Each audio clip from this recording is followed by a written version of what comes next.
warahmatullahi wabarakatuh.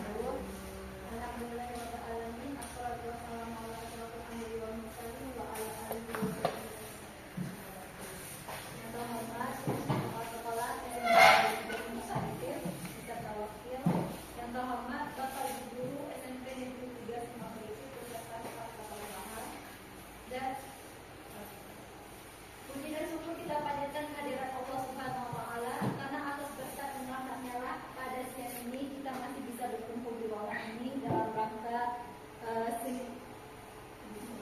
disimulisasi budaya positif yang akan dibicarakan oleh Media Setempat. Selanjutnya salawat dan salam kepada kita Nabi Muhammad SAW. Baiklah, selanjutnya kata sambutan dari Ibu Kepala Sekolah yang akan disampaikan oleh Ibu Nurani kepada Ibu dipersilakan. Baik, terima kasih.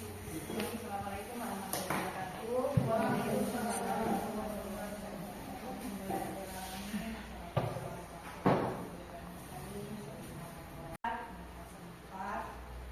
Untuk kumpul dalam kegiatan diseminasi budaya positif modul 1.4 nanti akan disampaikan oleh Bu Megi. Ini saya harap ibu-ibu guru semua mengikuti dengan baik, karena nanti berkaitan dengan kesepakatan kelas yang akan nanti semester depan kita laksanakan. Saya rasa itu saja. Saya akhiri. Assalamualaikum warahmatullahi wabarakatuh. Waalaikumsalam warahmatullahi wabarakatuh.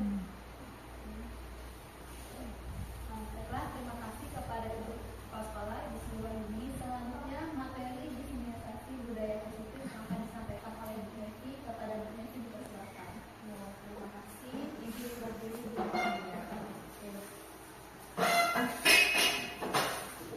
Assalamualaikum warahmatullahi wabarakatuh. Waalaikumsalam. Sebelumnya terima kasih Bapak Ibu yang sudah datang ke ruangan ini untuk mengikuti diseminasi budaya positif. Jadi diseminasi ini sebenarnya berupa penyebaran informasi dari hasil pendidikan kami, pendidikan guru penggerak. Nah, sekarang ini kami sudah sampai ke modul 1.4. Itu yang bagian akhir di modul 1. Jadi kita sebagai calon guru penggerak itu harus menyebarkan informasi ke rekan-rekan di sekolah. Nah, jadi hari ini saya akan membagikan ilmu saya. Kita sama-sama belajar. Di sini saya di depan, belum tentu saya bisa Bapak Ibu. Jadi mungkin Ibu atau Bapak ada yang lebih dari saya. Di sini kita posisinya sama-sama belajar. Nah, jadi dalam diseminasi positif ini kita itu harus mengenal dulu pendidikan itu apa. Jadi perubahan paradigma belajar, jadi yang kita mengajar dari zaman dulu dengan zaman sekarang itu sekarang sudah berbeda. Nah, kita harus tahu dulu apa sih pendidikan itu. Menurut Ki Hajar Dewantara, pendidikan itu adalah menuntun segala kodrat yang ada pada anak-anak agar mereka dapat mencapai keselamatan, kebahagiaan yang setinggi-tingginya, baik sebagai manusia maupun sebagai anggota masyarakat. Lalu, hidup tumbuhnya anak itu terletak di luar kecakapan atau kehendak kita, kaum pendidik. Anak-anak itu sebagai makhluk, manusia dan benda hidup, sehingga mereka hidup dan tumbuh menurut kodratnya sendiri. Jadi kita sebagai guru itu tugasnya hanya menuntun mereka. Kita nggak bisa menuntut mereka itu harus pinter, harus sesuai dengan keinginan kita. Kita itu hanya memberikan ini loh yang baik, nah ini loh. Intinya kita memberikan contoh, kita menuntut yang terbaik bagi mereka, tanpa harus menuntut mereka sesuai dengan ekspektasi kita gitu. Kemudian kita sebagai guru itu ibaratnya petani. Kalau misalnya kita mempunyai sebuah benih jagung atau beberapa benih jagung, lalu kita mau tanam biji jagung itu tergantung tempatnya. Apakah tanahnya tandus, apakah subur. Nah, kalau tempatnya subur, mungkin kalau kita kelola dengan baik nanti hasilnya juga akan baik. Tetapi kalau misalnya tanahnya sudah tandus, kemudian kita tidak merawatnya, nah itu semakin tidak menghasilkan. Mungkin sama dengan anak-anak kita. Ya, kita itu ibaratnya kita punya anak murid, kalau misal kondisinya mereka kurang baik, bagaimana caranya kita bisa mengolah mereka, menuntun mereka untuk menjadi lebih baik untuk masa depan mereka. Itu. Nah, Ki Hajar Dewantara itu menjelaskan bahwa dasar pendidikan anak itu berhubungan dengan kodrat alam dan kodrat zaman. Jadi kalau kodrat alam itu disesuaikan dengan di mana mereka tinggal. Jadi kalau misalnya kita tinggal di daerah pantai, mungkin materi pembelajarannya bisa dihubungkan dengan apa yang ada di pantai gitu, atau di kota, atau di desa, atau di gunung gitu. Itu kodrat alamnya. Lalu kodrat zaman, pendidikan itu berkaitan dengan isi dan irama. Jadi kalau pendidikan di zaman dulu dengan zaman sekarang itu pasti tidak sama. Mungkin kalau zaman dulu kita ngajarnya dengan yang tradisional. Tradisional bagaimana? Misalnya kita ceramah dari awal sampai akhir, CBSA, catat buku sampai habis misalnya. Nah kalau sekarang zaman kita udah berbeda, mungkin bisa kita sesuaikan. Bisa pakai teknologi misalnya, atau bisa pakai praktek-praktek yang lain yang lebih menarik bagi mereka. Nah, ini berkaitan dengan disiplin. Nah, menurut Bapak Ibu, apa sih disiplin itu? Nah, disiplin yang ada di pikiran Bapak Ibu itu seperti apa? Kebanyakan orang akan menghubungkan kata disiplin dengan tata tertib, teratur, dan patuh pada peraturan. Kata disiplin itu sering dihubungkan dengan hukuman, padahal itu sebenarnya sungguh berbeda, karena belajar tentang disiplin positif tidak harus memberikan hukuman. Nah, justru itu adalah salah satu alternatif terakhir, atau kalau perlu tidak digunakan sama sekali. Jadi sebenarnya hukuman itu sebagai opsi terakhir lah kalau memang harus dilakukan. Tapi kalau bisa jangan ada hukuman. Kemudian disiplin diri dapat membuat seseorang menggali potensinya menuju kepada sebuah tujuan. Sesuatu yang dihargai dan bermakna. Dengan kata lain, disiplin itu mempelajari bagaimana cara kita mengontrol diri. Jadi yang namanya disiplin itu bukan taat pada peraturan, tapi sebenarnya itu adalah kesadaran diri kita untuk melakukan yang terbaik sesuai dengan aturan yang ada. Jadi lebih ke kesadaran individu masing-masing. Itu yang namanya disiplin positif. Nah, yang positif pasti masing. Itu yang namanya disiplin positif. Nah, yang positif pasti yang baik-baik. Lalu disiplin diri artinya kita atau anak-anak itu bisa bertanggung jawab terhadap apa yang kita lakukan, karena mereka mendasarkan tindakan mereka pada nilai kebajikan universal. Nah, jadi kita melakukan sesuatu itu untuk bertanggung jawab terhadap apa yang kita lakukan untuk mendapatkan nilai-nilai kebaikan. Apa saja nilai kebaikan itu? Banyak, misalnya ada peduli. Nah, yang termasuk peduli itu ada terus terang, kebersihan, dan sebagainya. Apakah anak-anak kita bisa disiplin untuk ke sana? Nah, itu jadi PR kita semua nanti. Lalu ada nilai-nilai kebajikan yang termasuk ke dalam rajin, berani, santun, dan sebagainya. Itu banyak sekali. Ini tidak saya tampilkan semuanya, tapi nanti Bapak Ibu bisa mempelajarinya kalau ikut ke program CGP. Ya, silahkan Bapak Ibu yang mau daftar nanti. Nah, lalu selanjutnya ada motivasi perilaku manusia. Kenapa kita ataupun anak-anak kita melakukan sesuatu? Motivasi itu sebagai alasan atau dasar mereka melakukan itu. Yang pertama, orang melakukan suatu perilaku itu karena untuk menghindari ketidaknyamanan atau menghindari hukuman. Lalu yang kedua, untuk mendapat imbalan atau penghargaan, misalnya ingin dipuji, gitu ya, ingin dapat hadiah kalau lomba. Lalu yang ketiga, ini yang paling bagus, melakukan sesuatu karena mereka ingin menjadi seperti apa yang mereka inginkan dan menghargai diri mereka sendiri dengan nilai yang mereka percaya. Misalnya nih, tidak buang sampah sembarangan karena menghargai dirinya sendiri. Aku pengen bersih, aku pengen jadi tertib untuk buang sampah ke tempatnya dan sebagainya.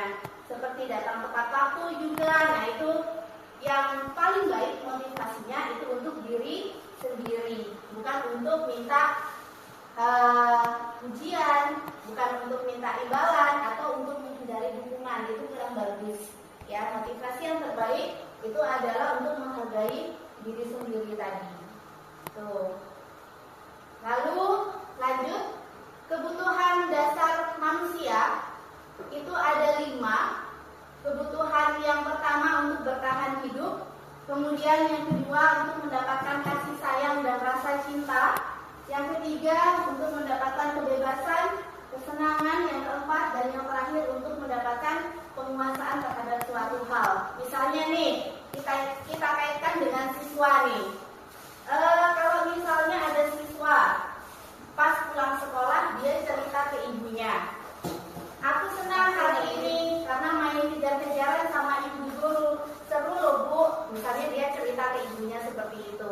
Nah, kalau dia sudah mendapatkan senang, berarti kebutuhan dasar akan kesenangannya itu sudah terpenuhi di sekolah. Gitu maksudnya. Lalu ini ada contoh kedua, bukan Dinda yang ini tapi ya, ini namanya kebetulan sama. Dinda, seorang anak kelas 3 SD, begitu tiba di rumah, sepulang dari sekolah menangis dan mengadu pada ibunya bahwa dia benci pada Ibu Rani, gurunya. Menurut Anda, kebutuhan apa yang berusaha dipenuhi oleh Dinda jika jawaban atau kalimat yang dilontarkan Dinda seperti ini? Ibu guru bilang, aku tidak boleh bersenandung sewaktu mengerjakan tugas. Katanya, kelas harus tenang, tidak ada suara, kan nggak seru jadinya. Nah, kira-kira kebutuhan mana yang belum terpenuhi oleh Dinda di kelas Ibu Rani? Kebebasan, iya. Jadi si Dinda tadi tidak mendapatkan kebebasan di kelasnya. Padahal kebutuhan itu kalau bisa terpenuhi semuanya, gitu. Nah ini mungkin Bapak Ibu sudah ada yang latihan restitusi di PMM-nya. Nah jadi kita sebagai guru itu punya 5 posisi sebagai posisi kontrol restitusi. Jadi bisa jadi sebagai penghukum. Ini yang gurunya selalu marah-marah dan menyalahkan muridnya, ini hukum. Tidak mau tahu alasan siswanya apa, pokoknya mau marah. Terus yang kedua, pembuat merasa bersalah. Nah ini contohnya misalnya ada yang terlambat dan dia bilang, kamu gak kasihan sama ibu, nanti kalau ibu dimarah kepala sekolah gimana? Kamu jangan terlambat lagi ya. Nah itu contohnya. Jadi siswa itu merasa bersalah kepada gurunya. Kemudian yang ketiga, sebagai teman. Nah, ini gurunya memposisikan dirinya sebagai teman dengan siswa sejajar.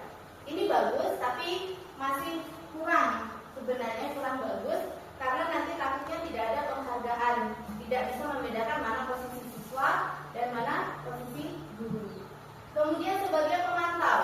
Nah, pemantau, ini kita memantau siswa saja. Jadi kita mengecek anak ini tugasnya sudah atau belum, anak ini tepat waktu atau tidak. Dan biasanya ini solusinya belum ketemu, hanya memantau atau mengecek siswa. Yang terakhir, ini yang paling baik, ini sebagai manajer.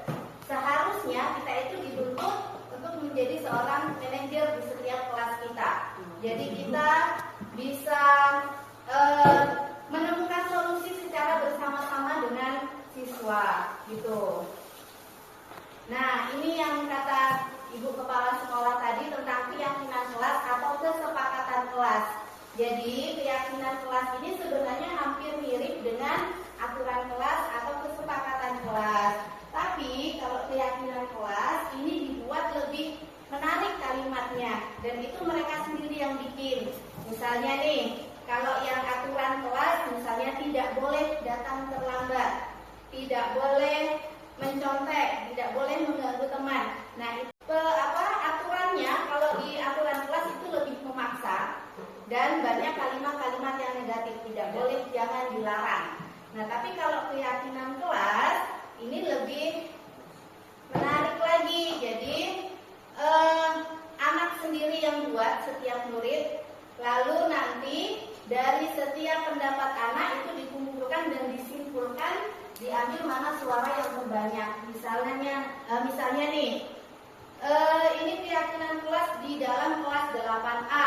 Mereka bikin kita bersikap baik dan jujur. Nah, berarti seluruh warga di kelas bersama dengan gurunya yang juga terlibat.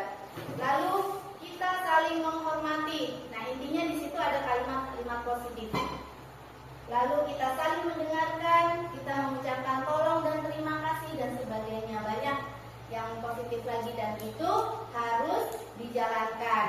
Nah, hukuman tadi kalau perlu kan tidak boleh sebenarnya. Kita ganti dengan konsekuensi. Jadi kalau hukuman itu lebih menyakitkan dan terkadang tidak nyambung dengan apa kesalahan anaknya. Kalau konsekuensi itu berasal dari keyakinan kelas inilah dan nanti dituliskan misalnya. Tapi kalau di sini boleh tidak ditulis ya, hanya sebagai lisan saja tapi semuanya tahu. Kalau keyakinan kelas dia butuh konsekuensi apabila ada yang melanggar, harusnya bagaimana, dan itu disepakati secara bersama baik dari siswa ataupun gurunya gitu. Jadi kalau misalnya pas jam pelajaran olahraga ada siswa yang terlambat, lalu siswa yang terlambat tadi dihukumi sama Bu Juniati, disuruh lari keliling lapangan 5 kali. Kira-kira itu hukuman atau konsekuensi? Hukuman atau konsekuensi? Tergantung dulu kalau sudah disepakati. Nah, sudah disepakati.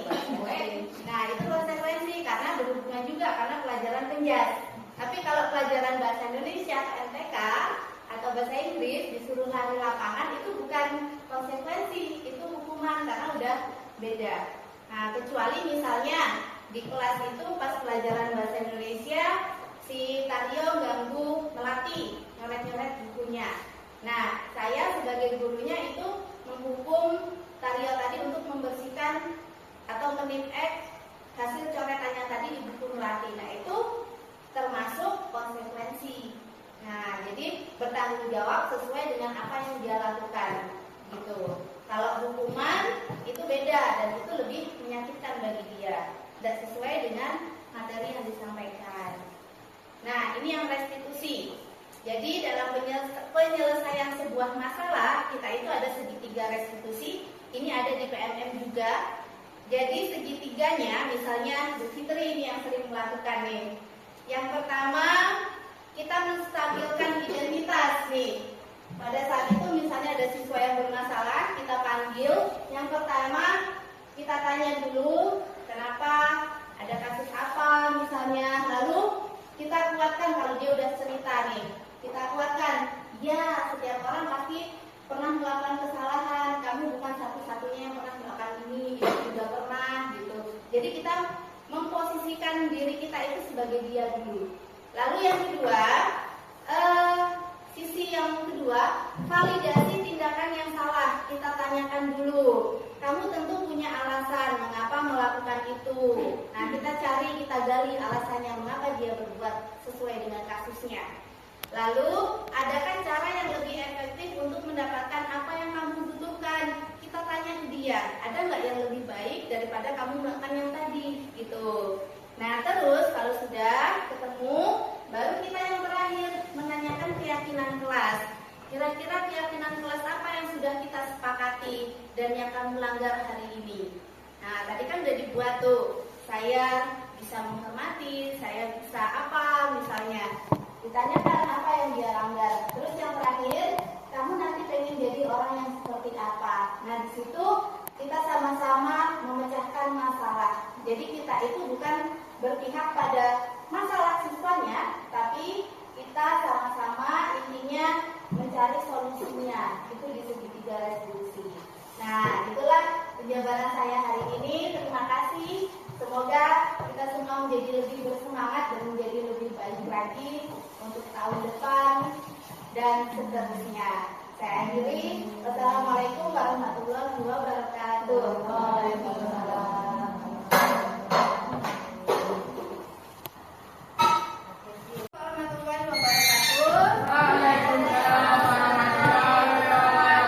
Oke, apa kabarnya semuanya? Baik. Sehat semua? Udah sarapan? Belum. Nanti sarapan sama-sama setelah ini ya. Setelah ujian, kemudian istirahat, boleh ke kantin. Oke. Sebelum istirahat, hari ini kita mau buat sebuah keyakinan kelas. Nah, keyakinan kelas, ada yang sudah tahu belum apa itu keyakinan kelas? Belum. Nah, kalian pernah dengar nggak kata peraturan? Pernah? Nah, peraturan kelas dan keyakinan kelas itu hampir mirip. Jadi kalau peraturan kelas itu adalah suatu aturan yang memaksa. Yang bikin mungkin ibu, ya, aturan kelas 8A, kelas 8B, kelas 7. Aturannya misalnya masuk kelas harus pakai sepatu, ruangan kelas harus bersih sebelum belajar. Nah, itu aturan namanya, yang bikin satu pihak. Kalau keyakinan kelas, sifatnya yang bikin aturan itu kalian sendiri. Dan itu nanti disepakati. Keyakinan kelas itu tidak memaksa, tapi dari kesadaran diri sendiri. Nah, jadi hari ini kita mau buat keyakinan kelas, kan kita ini lagi ujian, ya, ujian akhir semester. Kira-kira keyakinan kelas atau kesadaran dari diri kalian sendiri itu untuk mengikuti ujian apa saja? Nah, nanti Ibu minta kalian tuangkan dalam beberapa kalimat, satu kalimat boleh. Misalnya gini, pada saat ujian saya tidak boleh mencontek. Pada saat ujian saya harus belajar terlebih dahulu. Nah, apalagi keadaan kelas harus bersih. Saya harus datang tepat waktu. Misalnya apa saja. Paham? Oke. Nah, ini ada kertas dan nanti Ibu bagikan. Ibu minta nanti kalian untuk menuliskan keyakinan itu sendiri di selembar ini dan nanti ditempel di depan, ya. Boleh langsung ditulis. Ini ada lemnya.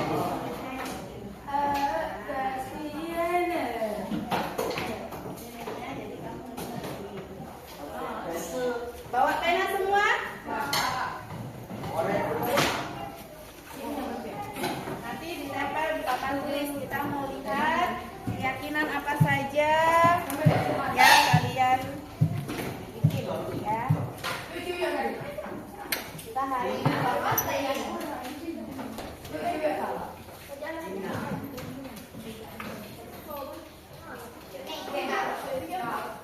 satu kalimat saja.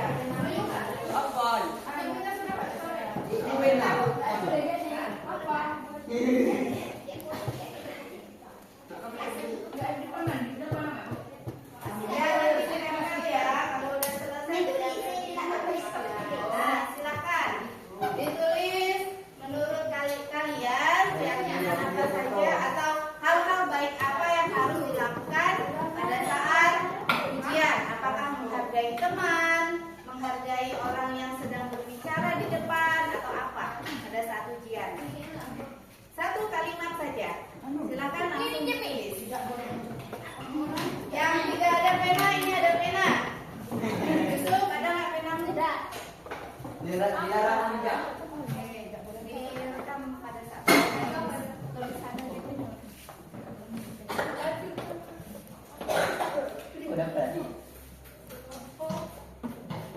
Boleh tulis nama, boleh juga tidak ditulis namanya.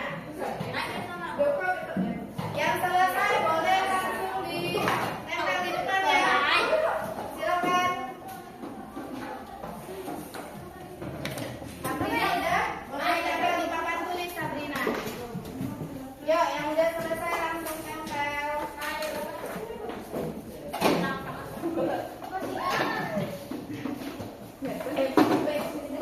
Ini yang lagi nempel.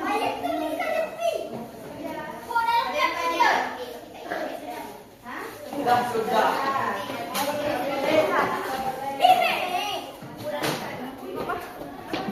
Udah.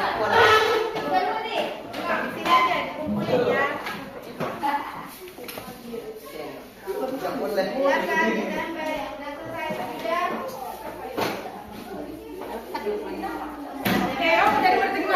Tempel di situ dia nempelnya. Awas jatuh.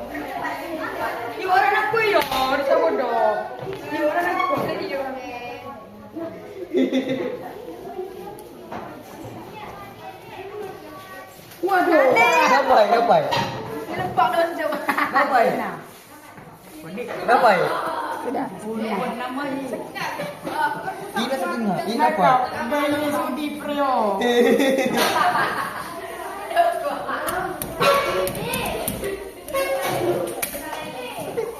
Ya, udah belum?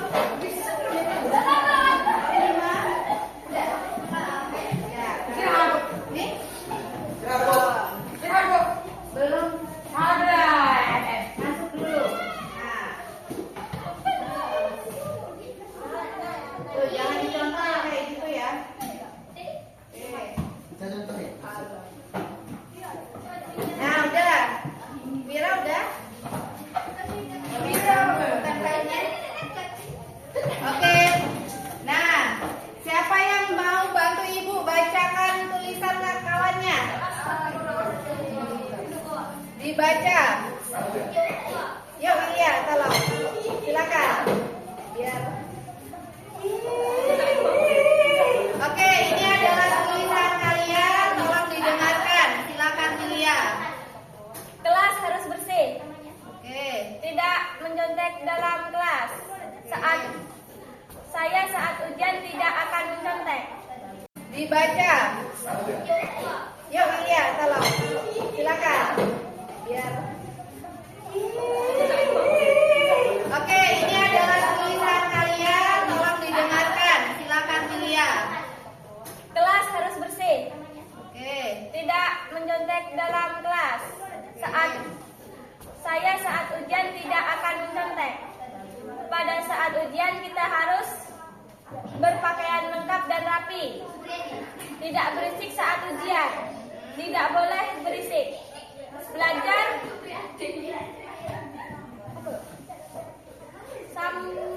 sebelum ulangan.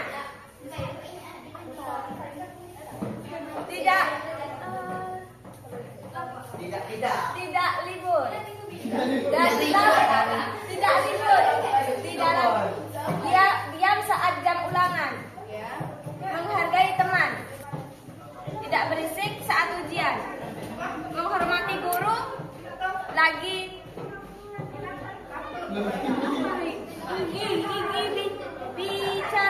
Bicara. Tidak boleh mencontek saat ujian.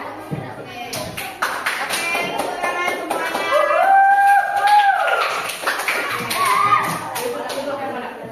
Terima kasih. Ya, silakan duduk kembali. Jadi kita rangkum ada beberapa keyakinan yang sama dari kalian. Banyak yang bilang tidak boleh mencontek dan tidak boleh berisik. Nah, Ibu rangkum. Terima kasih yang udah menulis. Ibu rangkum ya dari semua ini. Jadi intinya ada 5 keyakinan kelas dari semua yang kalian tulis. Yang pertama, pada saat ujian di ruangan ini, yang pertama tidak boleh berisik. Kemudian yang kedua, harus menggunakan pakaian lengkap, pakai sepatu, baju yang rapi dan lengkap. Kemudian yang ketiga, tidak mencontek. Nah, yang keempat, menghargai teman. Jadi kalau misalnya ada teman yang ngomong bertanya, itu tidak boleh berbicara. Dengarkan dulu temannya. Kemudian yang terakhir, menghormati guru ya atau pengawas. Oke, jadi kita udah dapat keyakinan kelas untuk di ruang 4 ini. Ibu ucapkan terima kasih atas kerjasamanya. Assalamualaikum warahmatullahi wabarakatuh.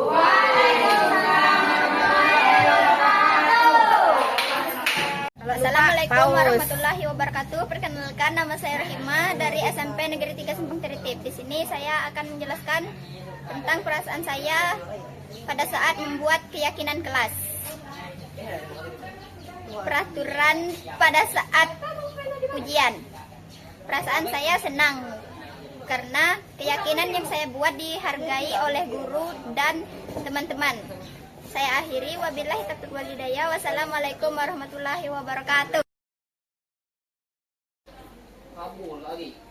Assalamualaikum warahmatullahi wabarakatuh. Perkenalkan, nama saya Yovia Rahma dari SMP Negeri 3 Simpang Tritip. Menyampaikan perasaan saya pada saat membuat kesepakatan kelas.